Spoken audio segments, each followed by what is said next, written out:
नमस्कार दोस्तों। आज ये वीडियो मैंने खास आप लोगों की डिमांड से बनाई है। आप लोग मेरी इन्वेस्टमेंट स्ट्रैटेजी को मॉडल तो कर रहे हो पर कंफ्यूज हो जाते हो कि ये स्टेज वाइज इन्वेस्टमेंट है क्या। उसके लिए मैंने ये एक शॉर्ट मास्टर क्लास बनाई है सिर्फ आपको समझाने के लिए मेरी रिस्क मैनेजमेंट स्ट्रैटेजी, जो फॉर्मूला मैं यूज करता हूं जिससे मेरा रिस्क होता है मिनिमाइज और रिटर्न होती है मैक्सिमाइज, जिसको हम कहते हैं एसिमेट्रिक रिटर्न। तो आप इसको ये समझ लीजिए कि आपकी स्ट्रैटेजी कैसी भी हो, कितनी भी फुल प्रूफ हो, कितनी भी इफेक्टिव हो और कितनी ही अच्छी हो, ये गेम दोस्तों पैसा इन्वॉल्व है। और अगर आप किसी भी काम को रिस्क मैनेज बिना करते हो, किसी भी बिजनेस को, किसी भी इन्वेस्टमेंट को, तो आप उसमें सक्सेस नहीं पा सकते। यही एक चीज है जो गारंटीड है, बाकी सब दोस्तों बातें हैं। क्योंकि आपके गेन्स कितने भी बड़े हो, जब तक आप उसको कंट्रोल नहीं करते तो आपके लॉसेस भी उतने ही बड़े होंगे, इनफैक्ट उससे ज्यादा बड़े होंगे और आपकी कैपिटल तक खा जाएंगे। तो ऐसा कौन सा फॉर्मूला है मेरा जिससे मेरे गेन्स तो बड़े होते हैं लेकिन लॉसेस छोटे? क्यों मैं मंथ बाय मंथ अपनी रिटर्न्स को कंपाउंड कर पाता हूं, इस वीडियो में हम पूरा डिटेल में समझेंगे। और लास्ट में मैं आपको बताऊंगा कि क्या है मेरा फॉर्मूला, जिससे रिस्क मैनेजमेंट फॉर्मूला, जिससे मैं निफ्टी की रिटर्न को रेगुलरली बीट कर पाता हूं year after year after year, 15 सालों से ज्यादा। स्टार्ट करते हैं और समझते हैं कि कैसे एक ट्रेडर या इन्वेस्टर अपनी रिटर्न्स को लॉसेज में कन्वर्ट कर देता है बिना कुछ करे, और उसका जो प्रॉफिट है वो सिर्फ एक पेपर प्रॉफिट बन के रह जाता है, हाथ कुछ नहीं लगता। रिस्क मैनेजमेंट का जो मेरा तरीका है दोस्तों, वो बहुत ही सिंपल तरीका है। इसके अंदर मैं कोई फॉर्मूले, कोई स्ट्रैटेजी, कोई स्टैंडर्ड डेविएशन और कोई कॉम्प्लिकेटेड मैथ्स इस्तेमाल नहीं करता। रिस्क मैनेजमेंट का काम सिर्फ और सिर्फ हमारी कैपिटल को सेव करने का है और कुछ नहीं, और हमारी रिटर्न्स को मैक्सिमाइज करना है। इसमें मेरा सबसे पहला गोल क्या होता है, मुझे पता होता है इन्वेस्टमेंट स्टार्ट करने से पहले कि मेरे को कितनी कैपिटल डिप्लॉय करनी है इस महीने के अंदर अपने पोर्टफोलियो में। चलिए मान लेते हैं कि मैंने डिसाइड किया कि मैं इस महीने 1 लाख रुपए इन्वेस्ट करूंगा अपने पोर्टफोलियो में। इसका जो मेरा रूल नंबर 1 है वो दोस्तों, वो बहुत क्लियर है, उसमें कोई एक्सेप्शन नहीं है, कोई रीजनिंग नहीं है, कोई जस्टिफिकेशन नहीं। ये रूल तो फॉलो होगा ही होगा कि मैं किसी भी महीने में 10% से ज्यादा अपनी कैपिटल लूज नहीं कर सकता। नेवर एवर, कुछ भी हो जाए, 10% कैपिटल लॉस मतलब सब पोजीशन काट दो और सो जाओ। तो अगर 1 लाख रुपए हम इन्वेस्ट कर रहे हैं तो हमारा लॉस कभी भी 10,000 रुपए से ज्यादा नहीं हो सकता। अगर 10,000 रुपए का लॉस होता है, सारी पोजीशन क्लोज कर दो और अगले महीने फिर से रीवैल्यूएट करेंगे, लेकिन इस महीने चाहे कुछ भी हो जाए अब ट्रेड नहीं करेंगे। इस स्ट्रैटेजी में नॉर्मली ऐसी नौबत दोस्तों नहीं आती, क्योंकि रेड फ्लैग तब होता है जब 10,000 रुपए का 10% का लॉस हो। लेकिन 10% का लॉस मेरी इन्वेस्टमेंट स्ट्रैटेजी में बहुत ही एक्सट्रीम बुल मार्केट में, जब लोअर सर्किट पर सर्किट लगते हैं मार्केट्स में, जो 2 से 3 साल में आप कह लो 1 या 2 बार ही होता है, लेकिन होता है। इसीलिए ये रूल सबसे इंपॉर्टेंट है और नॉन नेगोशिएबल है। 10% डाउन मतलब आप सारी पोजीशन क्लोज कर दो। मैं इस बात को बार बार इसलिए बोल रहा हूं कि शायद आपको ये रूल बड़ा आसान लगता है, लेकिन सबसे मुश्किल काम है दोस्तों। जब मार्केट क्रैश करती है और सर्किट पे सर्किट लगते हैं, अपना लॉस काटना सबसे बड़ा हिम्मत का काम है। वही एक साइकोलॉजी है जो एक ट्रेडर को सक्सेसफुल और फेलियर से अलग करता है।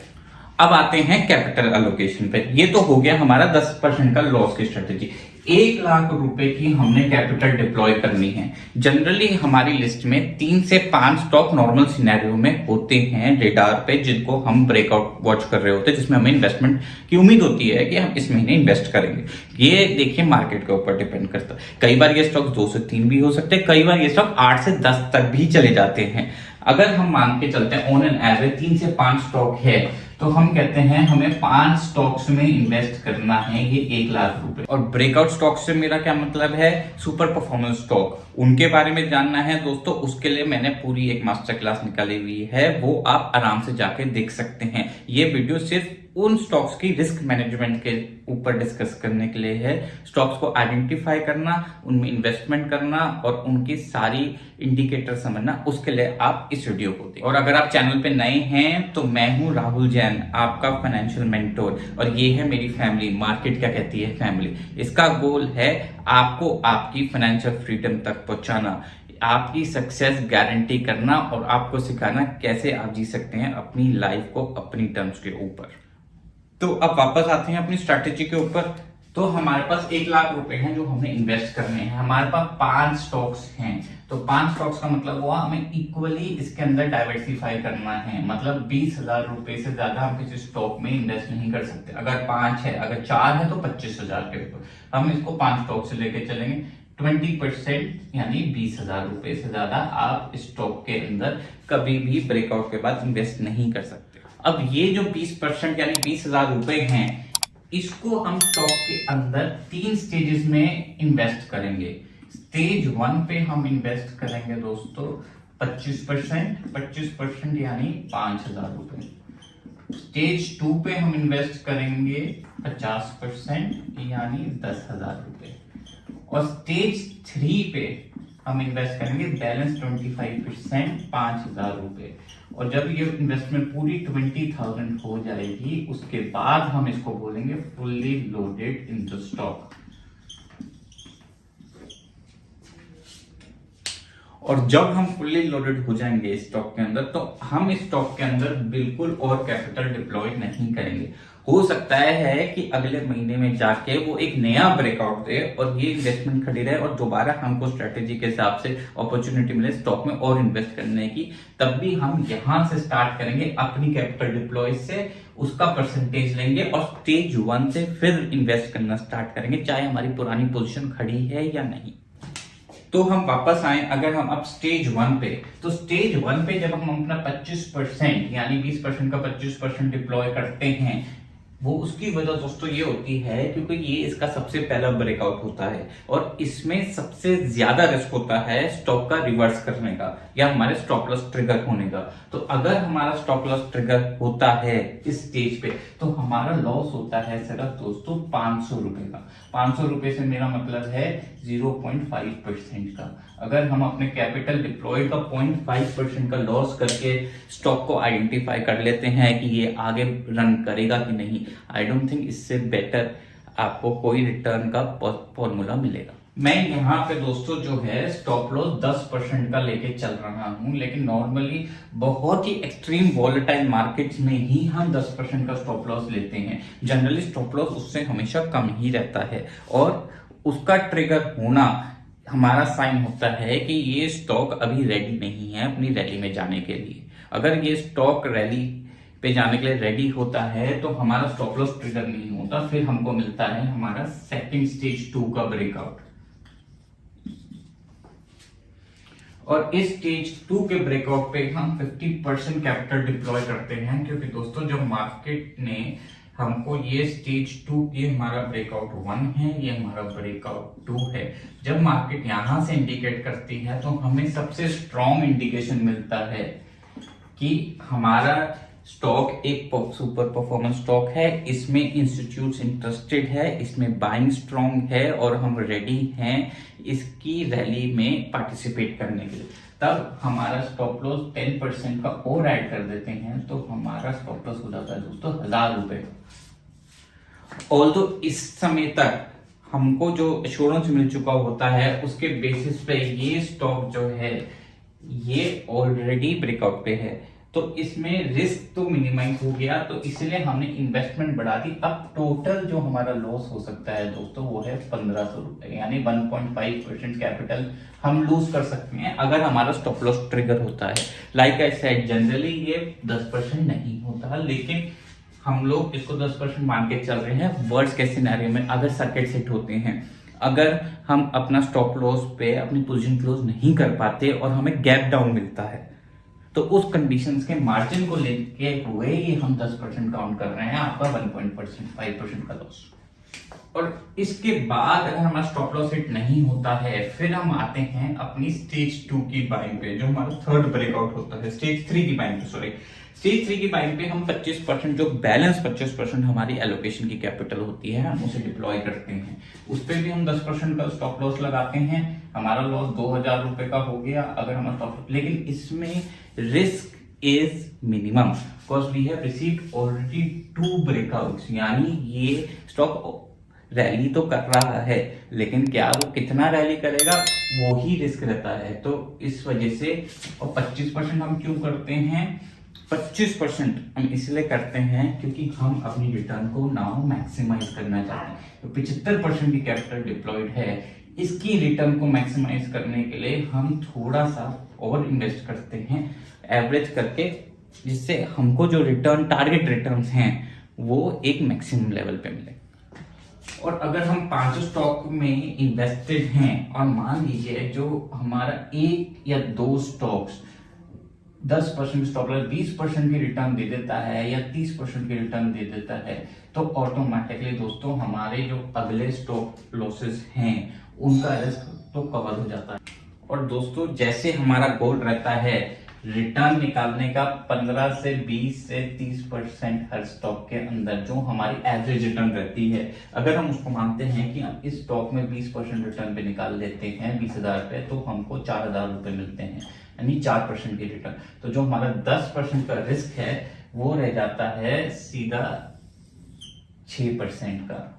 अगर हमारे 5 में से एक स्टॉक भी 20% की रिटर्न हमको दे देता है। मुझे पता है अब आप क्या सोच रहे हो।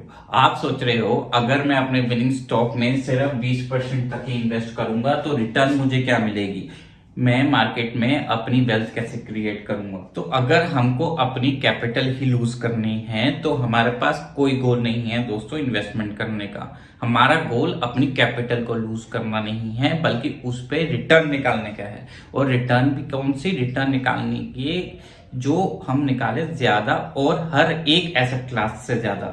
ऐसा नहीं है कि हमने एफडी की रिटर्न को ही बीट करना है, हमने निफ्टी की रिटर्न को भी बीट करना है। अगर आप 4 से 5 स्टॉक में हर महीने 20,000 रुपए डिप्लॉय करते हो तो ये बैठते हैं दोस्तों 60 स्टॉक्स, जिसमें आप पूरे साल के अंदर इन्वेस्ट करते हैं। इन 5 स्टॉक में से आपके पास आप 2 से 3 स्टॉक में निकालते हो मान लो 20% की रिटर्न, और 2 से 3 स्टॉक में आपका होता है 10% का loss trigger, stop loss trigger.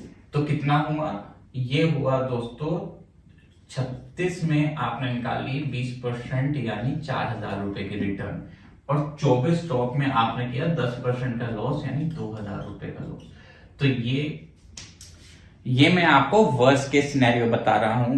मैं अगर 2022 का ही अपने स्टॉप लॉस की एवरेज लूं पूरे साल की, तो मेरी एवरेज बैठी थी 7.52%। हम यहां 10% ले रहे हैं, तो उस बेसिस पे अगर हम चलते हैं तो 36 और 20 4,000 के हिसाब से हुए 1,44,000 रुपए, और लॉस हुआ हमारा 48,000 रुपए का, मतलब नेट बैलेंस बचा दोस्तों 96,000 रुपीज। आपने 1,00,000 रुपए की कैपिटल डिप्लॉय करके रिटर्न निकाली है 96,000 रुपीज की, यानी 96% रिटर्न। ये आपकी ऑर्गेनाइज रिटर्न होती है 1 साल के अंदर। 1 साल से मेरा मतलब है कि करंट ईयर में जहां आपको मोमेंटम स्टॉक्स आइडेंटिफाई होते हैं। 2022 इस तरह का साल नहीं रहा है, ऐसे साल भी आते हैं, लेकिन ये एक आपको सिर्फ समझाने की स्ट्रैटेजी है कितनी जल्दी बीट कर सकते हैं। क्योंकि निफ्टी ने जो 10 साल की कागज दी है दोस्तों, वो है 12% की। तो 12% पर एनम तो आप निफ्टी ETF में इन्वेस्ट करके ही निकाल सकते हो।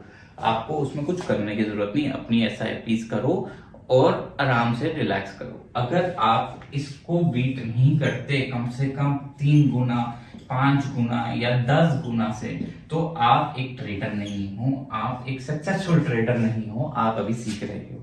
तो जब आप इस तरह के रिटर्न ही निकाल पाते हो, तभी आप अपनी रिटर्न को कंपाउंड कर पाते हो और अपनी वैल्यू निकाल पाते हो, अपनी टाइम की इन्वेस्टमेंट की, अपनी लर्निंग और अपने स्किल्स की इन्वेस्टमेंट की इस मार्केट के अंदर। ये जो स्ट्रैटेजी है दोस्तों हम डिस्कस कर रहे हैं, मैं याद दिला दूं, कैश और सिर्फ कैश के बारे में है। इसमें फ्यूचर और ऑप्शंस और डेरिवेटिव्स का कोई रोल नहीं। हमारी स्ट्रैटेजी में हमने सिंपल कैश डिप्लॉय किया 1 लाख रुपए का और 20,000 रुपए के कैश शेयर खरीदने की बात कर रहे हैं। इसमें मार्जिन ट्रेडिंग और लेवरेज हम पार्टिसिपेट नहीं करते क्योंकि हमको जरूरत नहीं है, हम वैसे ही बहुत अच्छी रिटर्न निकाल लेते हैं, नंबर 1।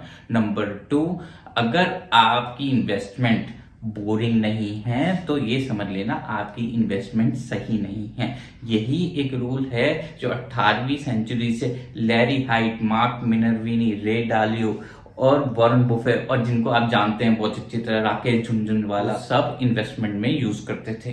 तो अब आप इस बात को जरूर समझ लीजिए, इन्वेस्टमेंट जो है आपका दिन का सबसे बोरिंग काम होना चाहिए। अगर आप एक्साइटेड हो और आपको किसी तरह की एक्साइटमेंट मिल रही है अपनी इन्वेस्टमेंट स्ट्रेटेजी से, तो ये समझ लेना आप उसको एंजॉय कर रहे हो, आपका पोर्टफोलियो उसको एंजॉय नहीं कर रहा। क्योंकि end of the day cash है तो ही ऐश है, बाकी सब फ्लैश है।